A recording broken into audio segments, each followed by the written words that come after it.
Ustazah, Hmm.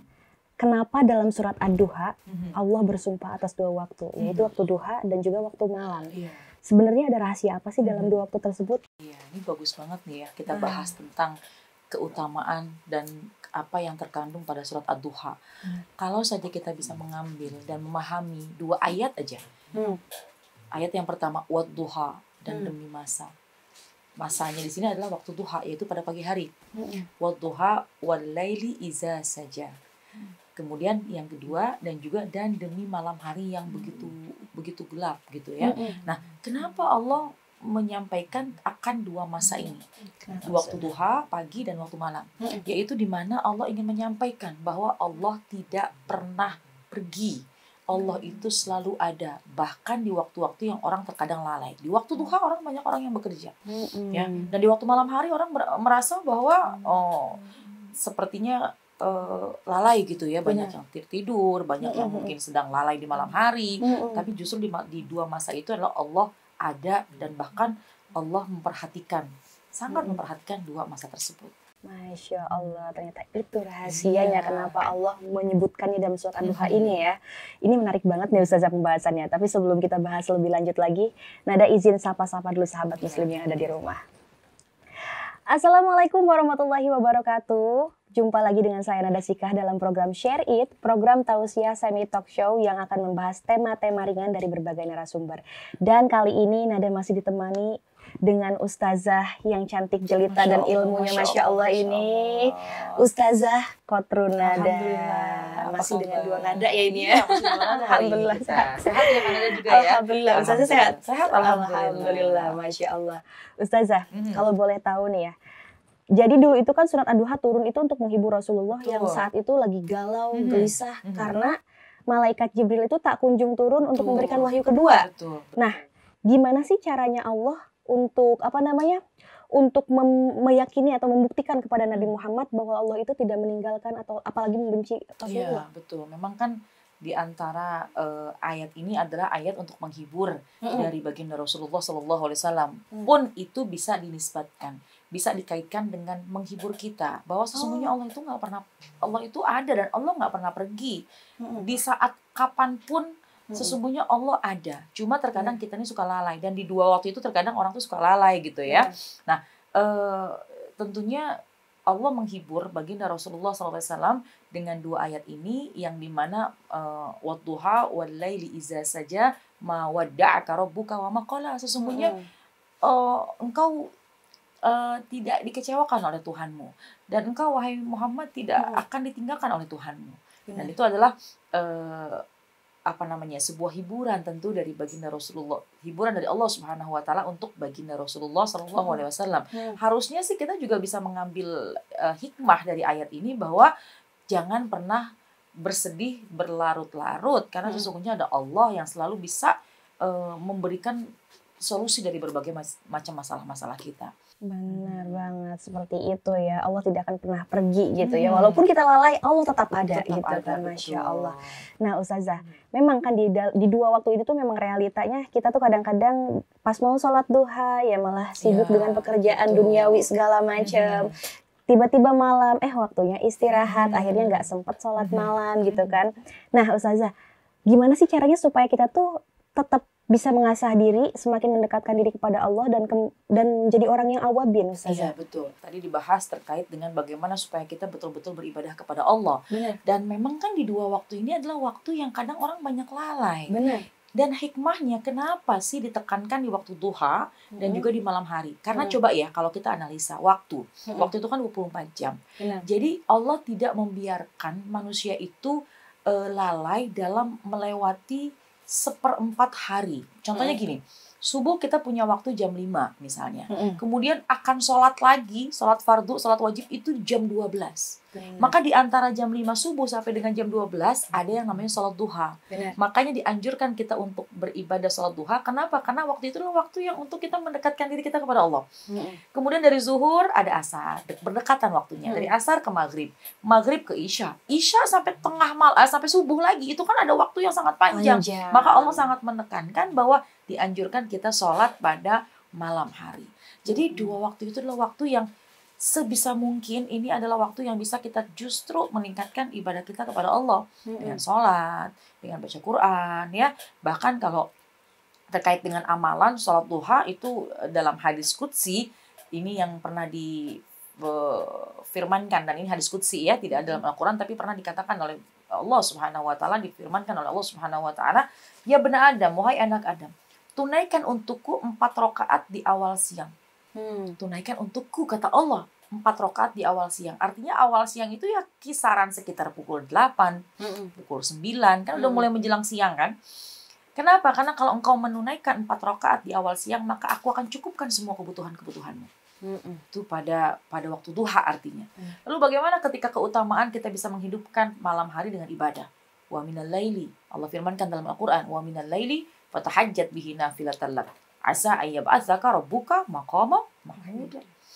Dan di tengah malam ayo bangun, bertahajudlah sebagai ibadah tambahanmu. Yang istiqomah, maka Allah akan berikan makom yang mahmuda.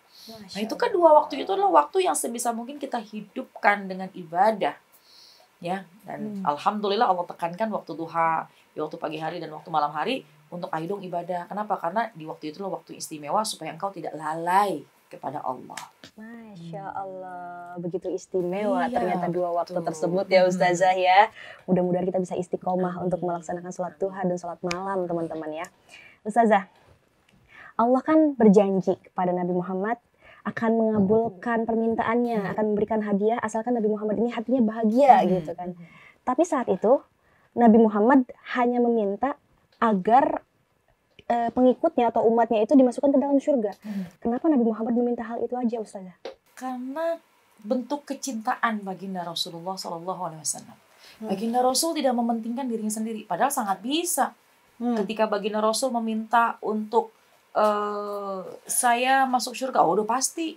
Bahkan ketika itu pernah salah seorang sahabat berkata kepada baginda Rasul, ya Rasulullah, begitu banyak orang yang mengecewakanmu. Kenapa engkau tidak minta kepada Allah untuk menghancurkan mereka? Tapi tetap baginda Rasulullah SAW berbaik sangka. Jangan dihancurkan mereka. Mereka melakukan hal semacam itu karena mereka tidak tahu. Masya Allah. Masih berbaik sangka. Itulah akhlak mulianya baginda Rasulullah SAW. Dan saya berharap nanti anak keturunannya lah kelak nanti yang bisa beriman kepada Allah Subhanahu wa taala. Jadi tidak ingin segera langsung menghancurkan. Sangat besar kemungkinannya baginda Rasul untuk diijabah, dikabulkan apa keinginannya. Tapi yang diharapkan oleh baginda Rasul adalah ingin semua umatnya berada pada keselamatan. Di dunia yang diingat umati. Ketika mau meninggal dunia kan yang diingat siapa? Umatnya. Yang disebut bukan istrinya, bukan cucunya. Tapi yang diingat adalah bagaimana kelak nanti umatku. Kemudian ketika nanti ini di padang mahsyar, kita tahu ya, sebuah riwayat mengatakan bahwa ketika semua para nabi itu berada pada singgasananya, tapi singgasananya baginda Rasul tidak ada di situ. Lalu kemana baginda Rasul? Sedang mencari umatnya, ingin menyelamatkan umatnya di yaumul qiyamah, ketika di hari kiamat. Masya Allah, di padang mahsyar. Ya. Lalu bagaimana? Apa yang diinginkan oleh baginda Rasul ketika ada di jembatan Sirat? Udah berada di ujung, ketika ada mungkin umatnya yang akan terpeleset, maka baginda Rasul yang akan menyelamatkan. Ya itu jadi kecintaan. Ya, kenapa tadi Kak Nada menyampaikan pertanyaan seperti itu? Karena memang kecintaan baginda Rasulullah SAW kepada umatnya, supaya semua umatnya itu selamat masuk ke dalam surganya Allah Subhanahu wa taala. Masya Allah, begitu cintanya Rasulullah kepada kita semua ya Ustazah. Luar biasa sekali Ustazah, ini pembahasan kita semakin luas, semakin seru ya. Tapi jangan kemana-mana sahabat muslim, karena setelah ini kita akan mendengarkan tausiah dari Ustazah Qatrun Nada. Tetap di Share It.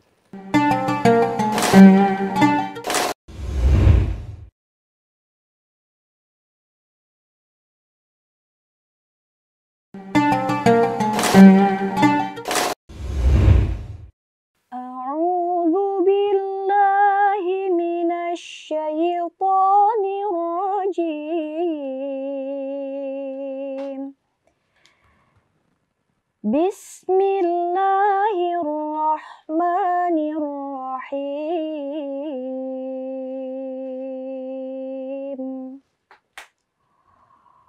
Wadduha Wal-laili idza saja. Ma wadda'aka rabbuka wa ma qala. Walal akhiratu khairul laka minal ula. Wala sawfa yu'tika rabbuka fatarda.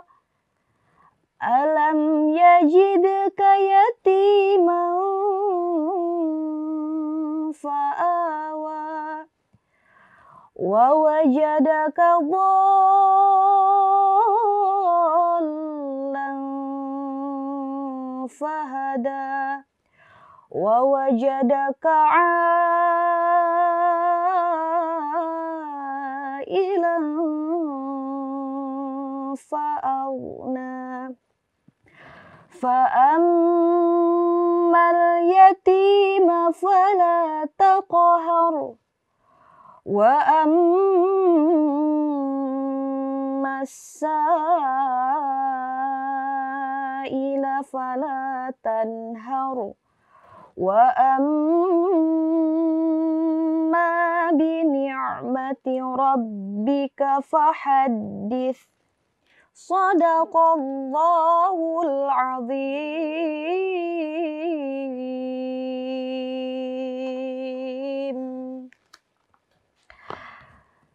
Sahabat muslim, tema hari ini adalah Allah tidak akan meninggalkan umatnya. Tadabbur surat Ad-Duha. Mari kita dengarkan penjelasan lebih detailnya dari Ustazah Qatrun Nada. Silahkan Ustazah. Bismillahirrahmanirrahim. Assalamualaikum warahmatullahi wabarakatuh. Alhamdulillahirabbil alamin. Wa bihi nasta'inu ala umuri dunya waddin. Wassalatu wassalamu ala sayyidina Muhammadin wa ala alihi wa ashabihi ajma'in, amma ba'du. Subhanaka la ilma lana illa ma 'allamtana innaka antal alimul hakim. Rabbi syrah li sadri wa yassir li amri wahlul 'uqdatam min lisani yafqahu qawli. Shadaqallahul azim. Sobat muslim, pemirsa Syar'id di mana saja berada, sekarang kita mencoba mentadabburi satu surat dalam Al-Qur'an, yaitu surat Ad-Duha, yang dimana di dalamnya adalah pembuktian bahwa Allah senantiasa bersama dengan hambanya. Dan asbabun nuzul dari surat ini adalah bahwa membuktikan bahwa kecintaannya Allah Subhanahu wa taala kepada baginda Rasulullah sallallahu alaihi wasallam. Ada beberapa riwayat dari salah seorang ulama mengatakan bahwa dari asbabun nuzul, sebab-sebab turunnya ayat ini disebabkan karena adanya keterlambatan ya dari malaikat Jibril alaihissalam untuk menyampaikan wahyu kepada baginda Rasulullah sallallahu alaihi wasallam. Tentu menjadi kegelisahan di hatinya baginda Rasulullah sallallahu alaihi wasallam. Kemudian dalam masa penantian ada seorang wanita yang mengatakan bahwa Allah sudah meninggalkanmu. Engkau sudah ditinggalkan oleh Tuhanmu. Ini adalah sebuah ucapan dari seorang wanita yang tidak bertanggung jawab, ingin menyakiti baginda Rasulullah sallallahu alaihi wasallam. Tentu yang namanya manusiawi ada kegelisahan, kekhawatiran bahwa Allah takut meninggalkannya. Baginda Rasul takut Allah meninggalkannya. Tapi langsung Allah menunjukkan rasa cintanya kepada baginda Rasulullah sallallahu alaihi wasallam dengan Allah turunkan surat Ad-Duha. A'udzubillahi minasyaitonirrajim. Wad-duha wal-laili idza saja ma wadda'aka rabbuka wa ma qala. Demi waktu duha, demi malam yang pekat, sesungguhnya aku tidak akan pernah meninggalkanmu. Ini adalah sebuah kalimat yang sangat indah dari Allah Subhanahu wa taala kepada baginda Rasulullah sallallahu alaihi wasallam, bahwasannya tidak akan pernah Allah meninggalkan hambanya. Dan tentu ini juga bisa kita pegang, Allah itu ada. Allah itu tidak pernah meninggalkan hambanya dalam keadaan apapun. Cuma terkadang manusia ini suka lalai. Justru manusia ini yang lebih sering meninggalkan Allah Subhanahu wa taala. Kenapa dikatakan dua masa? Ya inilah dua masa ini, banyak sekali orang itu yang lalai pada dua waktu itu. Tapi oleh karena itu kita bisa mentadaburi bahwa kecintaan Allah Subhanahu wa taala kepada baginda Rasulullah sallallahu alaihi wasallam, akhirnya turunlah ayat itu sehingga bergembiralah baginda Rasulullah sallallahu alaihi wasallam. Sobat muslim, sahabat di mana saja berada dan pemirsa Syar'id, mudah-mudahan kita pun juga bisa mengambil ibrah, bisa mengambil sebuah pelajaran yang besar pada surat ini. Bahwasannya Allah tidak pernah meninggalkan hambanya. Allah tidak pernah menyia-nyiakan hambanya, apalagi hambanya yang bertakwa kepada Allah Subhanahu wa taala. Di setiap kesulitan, di setiap masalah yang dihadapi oleh manusia, sesungguhnya Allah itu melihat bagaimana cara kita mengatasi masalah tersebut. Kalau memang ujian yang datang kemudian kita lari dari Allah, maka tentu sangat rugi. Tapi ketika ada sebuah masalah, tapi kita tidak pernah meninggalkan Allah, pun Allah semakin dekat kepada kita. Selayaknya sebuah gambaran kalau ada orang diuji, ya, itu seolah-olah Allah sedang melemparkan talinya kepada kita. Kalau memang kita yang tadinya sedih, yang tadinya terluka, kemudian kita pegang talinya Allah, kita merasa Allah itu ada, Allah pasti akan menghibur kita, maka kita akan semakin dekat kepada Allah. Dan sebaliknya ketika kita jauh dari Allah pun Allah akan semakin terasa jauh dari kita. Naudzubillah min dzalik. Oleh karena itu hikmah ya dari surat Ad-Duha ini banyak sekali pelajaran yang bisa kita petik. Yang pertama, kita diajarkan untuk selalu berbuat sabar. Ketika mungkin seolah-olah belum ada pertolongan yang datang dari Allah, tapi yakinlah akan datang waktunya yang tepat, yang terbaik yang Allah sudah tentukan. Dan yang kedua, tetap kita melakukan ibadah secara ikhlas. Tetap hati kita condongkan kepada Allah Subhanahu wa taala. Sambil kita berikhtiar dan juga kita bertawakal kepada Allah Subhanahu wa taala dan yakin satu hal bahwa sesungguhnya pertolongan Allah itu amat sangat dekat. Ketika kita selalu berikhtiar, kita berdoa dan kita yakin Allah tidak akan pernah mengecewakan kita. Jangan pernah tinggalkan Allah, maka Allah pun tidak akan pernah meninggalkan kita. Amin ya rabbal alamin. Assalamualaikum warahmatullahi wabarakatuh.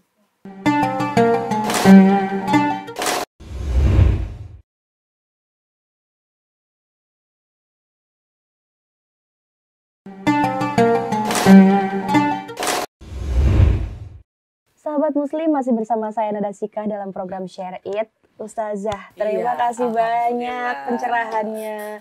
Setiap Ustazah tausiah ini selalu ngena gitu di hati. Masya Allah, luar biasa sekali. Ustazah, ini sekarang udah ngantri nih pertanyaan dari para netizen. Izin ada bacakan Ustazah. Ustazah, saya punya saudara sepupu yang sempat mengalami depresi. Dulu saat penghasilannya bisa mencapai ratusan juta, ia dikelilingi oleh banyak teman yang kaya raya. Namun setelah perusahaannya jatuh bangkrut, satu persatu teman terdekatnya mulai menghilang dan meninggalkannya. Untuk mengobati depresinya, saya mengajaknya untuk rajin membaca surat Ad-Duha yang dipercaya katanya manjur mengusir kesedihan. Sebagaimana yang pernah dialami oleh Rasulullah SAW, apakah berlebihan ya Ustazah meyakini keistimewaan surat Ad-Duha seperti itu? Untuk meyakini bahwa Al-Quran adalah obat, itu sangatlah tidak berlebihan. Karena Al-Quran itu adalah syifa, adalah obat, dawa, ya. Artinya syifaan lima fis sudur, yang namanya Al-Quran itu adalah obat di dalam hati kita. Jadi kalau memang kita sedang gelisah, maka dianjurkan kita untuk berzikir kepada Allah. Di antara zikir yang bisa kita lakukan, yang bisa kita baca adalah Al-Quran. Dan memang tidak spesifik surat Ad-Duha saja. Memang di dalam kandungan surat Ad-Duha menyampaikan bahwa Allah itu ada dan menghibur hati dari baginda Rasulullah SAW. Tapi tentunya kita bisa membaca seluruh dari ayat-ayat Al-Quran, ya. Bahkan mungkin ketika sedang gelisah kita bisa membaca Rabbi syrah li sodri wa yassir li amri, ya, supaya hati kita tenang, beres urusan kita. Dan bahkan mungkin ayat demi ayat Al-Quran itu kan kalamullah. Al-Quran itu firman-Nya Allah. Jadi ketika kita membaca Al-Quran itu kita seolah-olah kita sedang berdialog kepada Allah. Seolah-olah kita sedang berbicara kepada Allah. Dan bahkan di situ ada rohnya dari baginda Rasulullah SAW. Karena yang menyampaikan ayat demi ayat adalah baginda Rasulullah SAW. Yang disampaikan melalui malaikat Jibril. Ya tentu itu firman-Nya Allah SWT. Jadi oleh karena itu sangat tidak berlebihan kalau kita mencoba mengobati hati kita yang gelisah. atau bahkan kita menganjurkan orang lain untuk baca Quran untuk menenteramkan hati kita, dan itu sangat-sangat manjur, obat yang sangat manjur untuk mengobati hati kita, yaitu Al-Quran. Masya Allah, syifa ya, Syifa. Masya Allah. Baik Ustazah, terima kasih banyak. Mudah-mudahan kan, insya Allah tidak terlalu berlebihan katanya ya. Langsung aja kita lanjutkan ke pertanyaan keduanya, karena masih banyak ini pertanyaannya Ustazah. Ustazah, dalam surat Ad-Duha kita dilarang untuk menghardik orang yang minta-minta. Tapi beberapa waktu lalu saya sedang makan di warung kaki lima. Ada sekelompok pengamen dan pengemis yang memaksa untuk saya memberikan uang atau nasi. Meski sudah saya tolak secara halus, namun tetap saja mereka malah mengintimidasi. Bahkan sampai menjitak kepala pengunjung yang enggan memberi uang. Bagaimana ini menyikapinya Ustazah? Iya ya, satu sisi kita dilarang untuk menghardik baik anak yatim maupun orang yang miskin gitu ya. Tapi ketika ada hal semacam itu ya tentu lagi-lagi masing-masing harus memiliki adab ya, bukan hanya ya udah kita udah paham adab kok, kita udah memuliakan mereka, kita nggak merendahkan mereka dengan kita menolak secara halus. Nah tentunya karena mungkin apa ya, hal-hal yang harapannya mereka kita bisa memberikan, sehingga mungkin di situ ada hal-hal yang seolah-olah tuh kayak nggak kecewa lah gitu ya, kecewa bahwa nggak diberikan, maka apapun bisa dilakukan kan sebenarnya. Ya udah nggak usah ditanggepin karena mungkin ketika itu sedang kecewa, wajar aja gitu ya, tapi kita tanggepinnya jangan pakai emosi. Lagi-lagi kita kalau memang pakai emosi itu kan akhirnya jadi kemana-mana gitu. Udah kalau memang mungkin dia sampai ngejitak gitu ya, bisa kita sampaikan dengan cara yang baik, karena Allah juga sudah ingatkan kan, artinya sudah memberikan petunjuk dalam kehidupan kita. Itu yang pertama adalah dahulukan sifat maaf, khuzil afwa, jadilah orang yang pemaaf. Jadi kalau memang ada sesuatu yang mengecewakan kita, dahulukan sifat maaf, khuzil afwa, wa'mur bil urfi. Kalau memang dia salah, sampaikan apa kesalahannya, kamu jangan begitu, saya maafkan kamu, tapi besok-besok kamu jangan begitu kepada orang lain, karena ini termasuk adab, jangan seperti itu, hargai orang lain gitu ya. Wa'arid anil jahilin. Kemudian ya udah, kita jangan terlalu emosi, jangan kita akhirnya bergelut dan jadi jidal, jadi berbantah-bantahan kepadanya. Udah, pokoknya kita sudah maafkan, kemudian kita kasih tahu apa yang salah, maka insya Allah tidak menjadi sebuah persengketaan yang sangat besar. Nah mungkin ketika itu dia lagi lalai, dia lagi khilaf atau mungkin kecewa, dan mungkin memang belum tahu bagaimana caranya memperlakukan orang lain dengan baik. Seperti itu ternyata ya, tapi memang realitas sih Ustazah, kadang-kadang memang seperti itu. Ada pun pernah mengalami hal itu, padahal nggak punya uang receh atau nggak punya uang cash gitu kan. Kita juga mungkin nolaknya udah baik-baik ya. Udah baik-baik, tapi kadang-kadang mereka malah nggak enak gitu responnya gitu ya. Memang seperti itu ya, seperti itu cara menyikapinya ternyata ya. Baik Ustazah, kita lanjutkan ya Ustazah. Ustazah, om saya seorang yang terbilang kaya raya. Sayangnya ibadah sholatnya masih bolong-bolong dan hafalan Al-Qur'annya belum maksimal. Namun di balik kekurangannya, om saya ini terbilang rajin bersedekah. Ia sering berinfak dalam pembangunan masjid, bahkan turut berkontribusi dalam gerakan dakwah. Apakah boleh Ustazah orang yang diberi kelebihan harta memanfaatkan nikmat tersebut untuk menolong dalam kebaikan seperti yang om saya lakukan ini Ustazah? Iya, di antara rasa bersyukur kita kepada Allah adalah apa yang Allah berikan kepada kita jangan kita akui sendiri, jangan kita nikmatin sendiri. Jangan kita seolah-olah egois bahwa pokoknya kita tidak kembalikan kepada Allah. Maksudnya gimana? Misalnya kita punya badan yang sehat, ya Allah berikan badan yang sehat, maka kita rasa bentuk syukur kita atas usia yang Allah berikan semacam ini, yang Allah berikan kita sehat ini, maka kita bisa bermanfaat kepada orang lain. Khairun nas anfa'uhum linnas, sebaik-baik manusia yang bisa bermanfaat kepada orang lain. Kemudian kalau misalkan kita punya rezeki yang berlebihan, rasa syukur kita, bentuk bersyukur kita kepada Allah adalah kita berbagi kepada orang lain. Jangan kita pelit. Justru harus kita berbagi. Kita punya ilmu misalnya, jangan juga kita pelit, kita sembunyikan sendiri, kita bagi. Ya, maka semua itu ketika apa yang kita miliki semuanya akan kita kembalikan kepada Allah untuk kemanfaatan masyarakat, untuk kemanfaatan orang lain, maka itu insya Allah akan mendatangkan keberkahan. Masya Allah. Cuma yang harus digarisbawahi, kalau sudah rajin sodakonya bagus, tapi jangan lalai sholat fardunya. Karena yang namanya sodako perkara yang sunnah. Sholat wajib, sholat fardu adalah perkara yang wajib gitu ya. Sholat 5 waktu perkara yang wajib.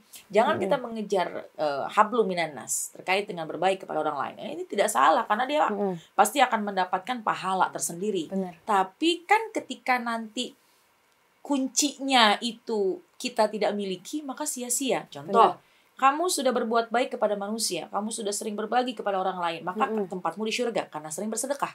Benar. Cuma karena memang dia tidak sholat fardu, dia tidak sholat 5 waktu, akhirnya cuma kamu nggak punya kuncinya.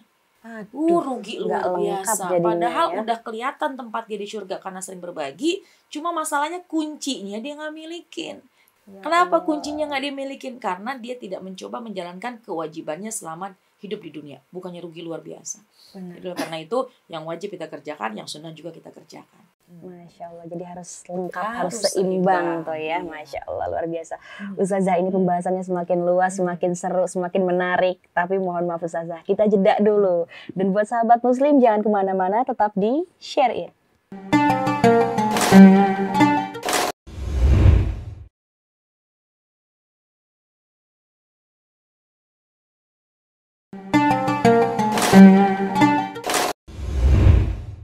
Sahabat muslim, masih bersama saya Nada Sikah dan Ustazah Kotrun Nada dalam program Share It. Nah Ustazah, kali ini yang paling seru nih biasanya Ustazah. Pertanyaan dari para kru di sini. Masya Allah, jadi kru di sini itu selagi kerja sambil menuntut ilmu. Masya Allah. Sambil kajian ya. Alhamdulillah. Baik, pertanyaannya sudah disiapkan di fishbowl ini Ustazah. Bismillah. Oke. Ini tabrakan sama perut. Iya, nggak apa-apa. Hati-hati. Iya nih, perutnya makin besar. Masya Allah. Izin ada bacakan pertanyaannya Ustazah. Ustazah, dalam surat Ad-Duha selalu ditekankan untuk senantiasa mensyukuri nikmat Allah. Nah, saya punya teman yang bawaannya tuh iri terus kalau melihat teman lain sukses. Gimana Ustazah cara menumbuhkan sifat qanaah? Nah, siapa nih ya yang iri mulu nih? Mudah-mudahan denger ya ini temennya ya. Allah, siapa ya? Coba kita lihat matanya nih. Yang hidungnya kempes tuh biasanya tuh pertanyaan dari dia gitu ya. Iya, Masya Allah ya. Tapi bagus pertanyaannya. Karena sebenarnya udah ada sih kesadaran diri untuk punya sifat qanaah gitu. Cuma gimana cara menjalankannya? Udah tahu sih sifat qanaah itu baik. Cuma bagaimana cara menjalankannya? Karena kadang-kadang ketika ada teman-teman yang punya kelebihan, akhirnya hati tuh kayak gimana gitu ya. Sebenarnya gini, kalau memang selama kita tidak punya sifat hasad, ya, apa itu hasad?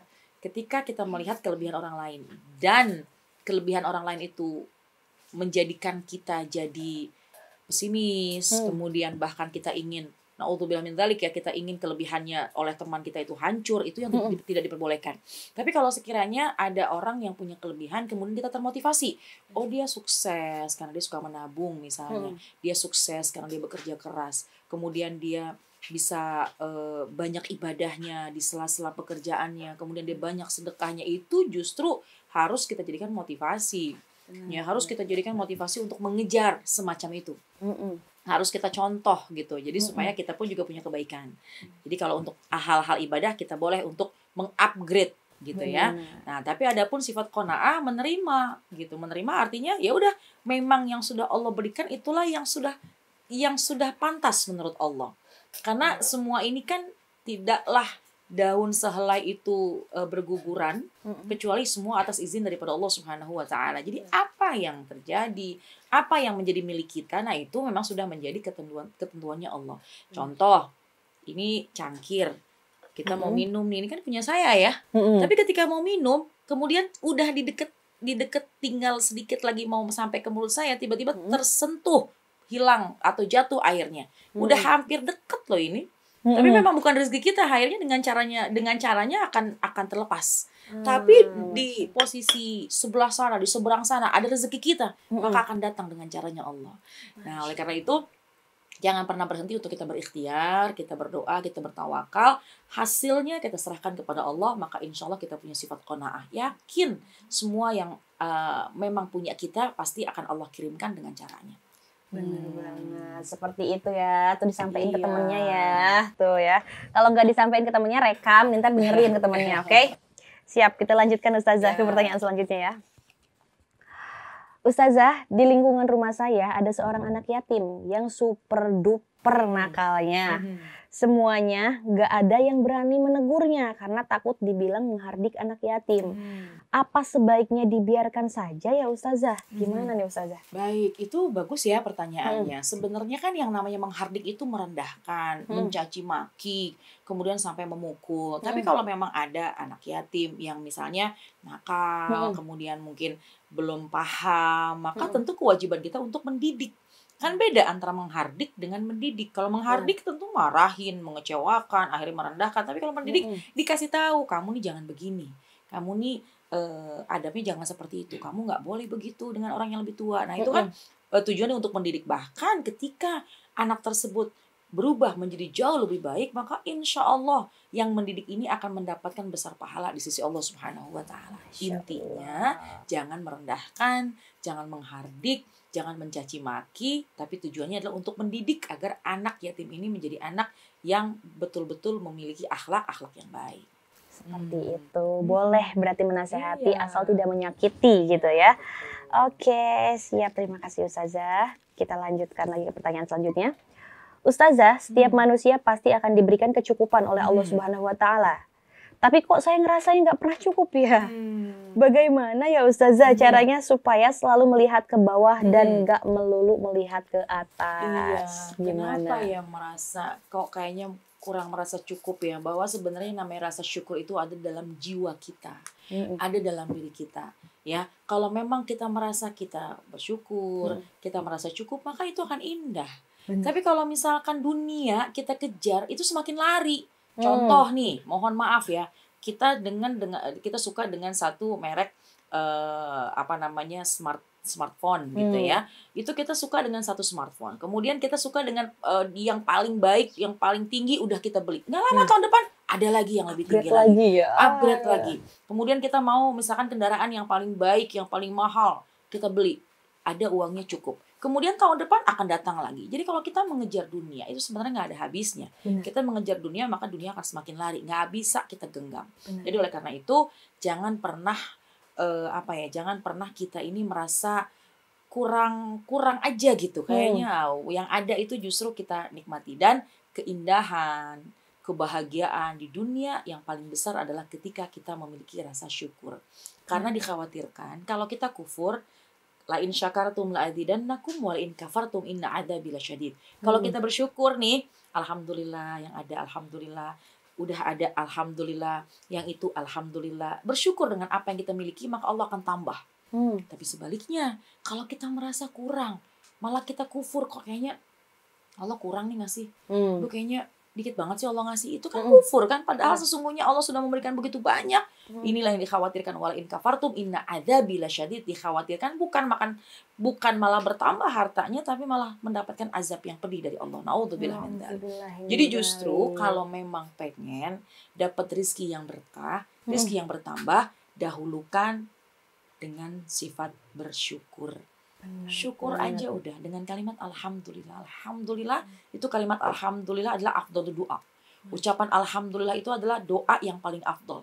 Dengan kita mengucap alhamdulillah, bersyukur dengan apa yang kita miliki, maka seolah-olah memang kita sudah bersyukur dengan apa yang Allah berikan, Allah akan tambah lagi. Masya Allah. Jadi udah kuncinya nggak ada lain, nggak ada bukan, cuma bersyukur. Jangan pernah kita punya sifat tamak dengan urusan dunia apalagi. Masya Allah, jadi intinya nikmati, jalani, syukuri aja gitu. Yang ada udah nikmati, syukuri. Insya Allah Allah akan tambah nikmatnya. Amin. Mudah-mudahan kita semua bisa menjadi hamba yang bersyukur. Amin ya Allah ya Rabbal Alamin.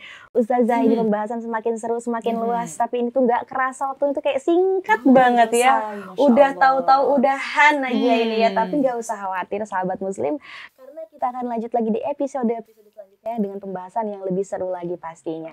Dan buat sahabat muslim yang ingin bertanya, bisa langsung ke Instagramnya di @mnc.muslimtv. Jangan lupa share obrolan kita hari ini, karena berbagi ilmu yang bermanfaat gak akan bikin kamu rugi. Saya Nada Sika dan Ustazah Nada Syatiri. Pamit undur diri. Wassalamualaikum warahmatullahi wabarakatuh. Waalaikumsalam warahmatullahi wabarakatuh.